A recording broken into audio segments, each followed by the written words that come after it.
कि स्वाभिमान नहीं कहता कि जमीन से सौदा करूं। वक्त बुरा आया तो झेलेंगे मगर झुकेंगे नहीं।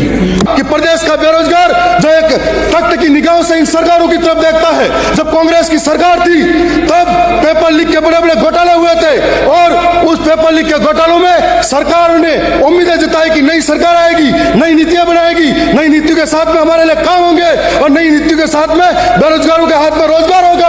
वो बेरोजगार जो अपने माँ के गहने बेचता है, जमीन बेचता है और जमीन और गहने बेच के मुश्किल से पढ़ाई करता है, जब पेपर लीक होता है, साफ पेपर लीक नहीं होता है, उनके सपने लीक होता है, उनका भविष्य लीक होता है और ऐसे में उनका सपने और भविष्य टूटता है तो अंधकार में चला जाता है। जिसके हाथ में कागज कलम होना चाहिए उसके हाथ में खेती पावड़े पड़े हुए हैं, वो मजदूर बन चुका है। और इस सरकार से उम्मीद लगा के जब बैठा था कि पेपर लीक की जांच होगी, ये जो मैं पोस्टर ये पेपर लाया हूं इसके अंदर सत्ता पक्ष के वादे याद दिला रहा हूं। जब इन्होंने कहा था कि हम सरकार में आएंगे, पेपर लीक की जांच कराएंगे, सीबीआई से जांच करेंगे, आज वो सीबीआई, आज वो एसओजी कहां गई? एक आदिवासी को पकड़कर सारा टिकरा उस पर फोड़ा गया और आदिवासी को पकड़कर बहुत सारे बेगुनाह बचे हुए मंजू शर्मा का नाम आया, शिव सिंह राठौर का नाम आया। क्या एक आदिवासी के अंदर ही उसको जेल में डालने का न्याय होगा? और ऐसे मगरमच्छ पकड़ेंगे, कब पकड़ेंगे? बेरोजगारों के साथ में कब न्याय होगा?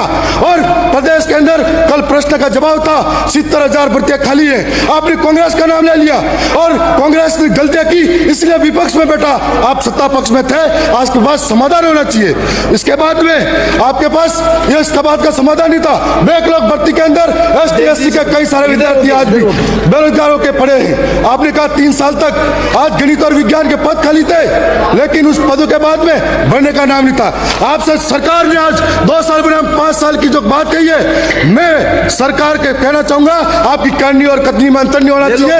ये करनी और कतनी में नहीं, ये तो फोटो है सभापति महोदय, इसमें आप भी हो और इस मुद्दे के दम पर आप सत्ता में आए। सत्ता में आने के बाद में सीबीआई जांच की बात को भूल गए। आज बेरोजगार ठगा ठगा महसूस कर रहा है और आज हर भर्ती में OMR सीट के घोटाले के अंदर इस तरीके से हम सरकार से कहना चाहते हैं, यदि आप में अंदर सच्चाई है और सच्चाई की हो तो प्रदेश की जनता के साथ न्याय करें। इन तमाम भर्तियों के अंदर सीबीआई जांच करे, दोषी वंचित अधिकारियों को जेलों में डाला जाए, जो लोग राजनीतिक रूप में संक्षिप्त हैं उनको भी पकड़ा जाए। मैं मानता हूं चोर दोनों तरफ से बैठे हुए होंगे और ये चोर कब बाहर आएंगे, कब बेरोजगारों को न्याय मिलेगा, इसकी मांग करते हैं पुरजोर तरीके से।